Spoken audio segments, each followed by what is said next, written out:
ప్రభుత్వం కాంగ్రెస్ పార్టీ ఆనాడు అడ్డగోలుగా హామీలు ఇచ్చి ప్రజల్ని మభ్యపెట్టి అధికారంలోకి వచ్చి ఆ హామీలు నెరవేర్చడానికి చేతగాక అయోమయంలో పడి దాంట్లో నుంచి తప్పించుకోవడానికి ఒక ప్రయత్నం చేస్తూ ఓ ప్రజాపాలనని పేరు పెట్టుకొని ప్రజల్ని మోసం చేసే ప్రయత్నం చేస్తున్నారు. వాస్తవానికి మేము గతంలో ఏ పథకాలు అమలు చేసినా మేము ఇట్లా వచ్చి మాకు అప్లికేషన్లు ఇవ్వండి అని అడగలేదు, బ్రోకర్లను దళారులను పెట్టలేదు. నేరుగా అందరిని కూడా ఆన్లైన్ వాళ్ళని అప్లై చేసుకోమని చెప్పినాం. ఈ సేవలలో మీ సేవలలో ఎక్కడికక్కడ గ్రామాలలో అవి పెన్షన్లైనా ఇంకోటైనా ప్రత్యక్షంగా వాళ్ళ అకౌంట్లలోకి పోయేటట్టు చేసినాం. రైతు బంధు ఇస్తే కూడా చక్కగా వాళ్ళ అకౌంట్లోకి పంపినాం తప్ప ఉత్తమ్ కుమార్ రెడ్డినో వెంకరెడ్డినో జాన్ రెడ్డినో వచ్చి అప్లికేషన్ పెట్టుకోండి అని చెప్పలేదు. మేము ఆ అప్లికేషన్లలో కూడా పూర్తి అసంబద్ధంగా ఉన్నది. మొత్తం కౌలు రైతు అని పెట్టిండ్రు. కౌలు రైతును పట్టాదారు పాస్బుక్ నెంబర్ అడుగుతున్నారు. ఏ రైతు కూడా తన పట్టాదారు పాస్బుక్ తీసుకుపోయి కౌలు రైతుకి ఇయ్యాడు.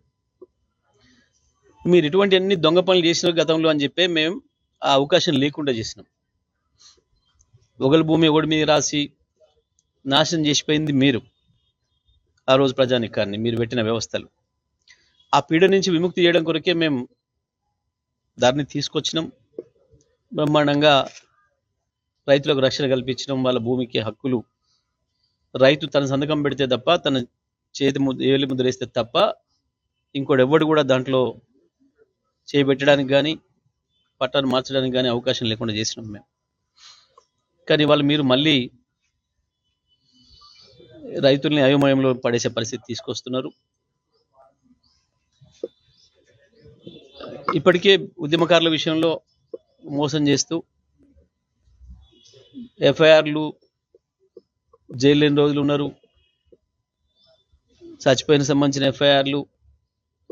ఆ రోజు మీరే మోసం చేసి మీ పోలీస్ అవ్వాలా, మీ ప్రభుత్వం ఎఫ్ఐఆర్ చేయనీయకుండా చేసింది ఉద్యమకారులకు సంబంధించి. మేము దాంతోనే ఇబ్బందులు పడ్డాం. ప్రభుత్వం గుర్తించాలి అని అంటే తప్పకుండా ఆధారం ఉండాలి అనే ప్రయత్నం చేసినాం. మీరు చేసిన దుర్మార్గం వల్లనే అవ్వాల ప్రజలు చచ్చిపోయింది, మీ దుర్మార్గం వల్లనే రికార్డు కూడా కాకుండా ఉంది. మళ్ళీ ఇవాళ మీరే దొంగలు రికార్డులు అడుగుతున్నారు.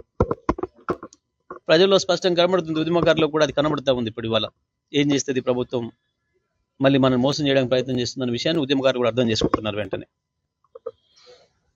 ఇక పరిపాలన చేయమని చేతికిస్తే తప్పించుకపోయి వాడోడు చేతగానోడు ఇంటి మీద రాళ్ళు పడుతున్నాయని చెప్పి ఇట్లా తప్పించుకొని పోయిన పద్ధతుల్లో చేతికిచ్చిన దాన్ని చేయడం చేతగాక ఈ పత్రాలు తీస్తాం, ఆ పత్రాలు తీస్తాం, ఒక్క పత్రానికే ఆగమాగమైరు, తోక ముడిచిండ్రు. మీరు రాసుకున్న పత్రం మీకే అర్థం కాలే. ఒక మంత్రి ఒకటి, ఇంకొక మంత్రి ఇంకొకటి, నోటికి వచ్చిన పద్ధతుల్లో అది ఒక అసెంబ్లీ అని కూడా సోయి లేకుండా మాట్లాడిండ్రు.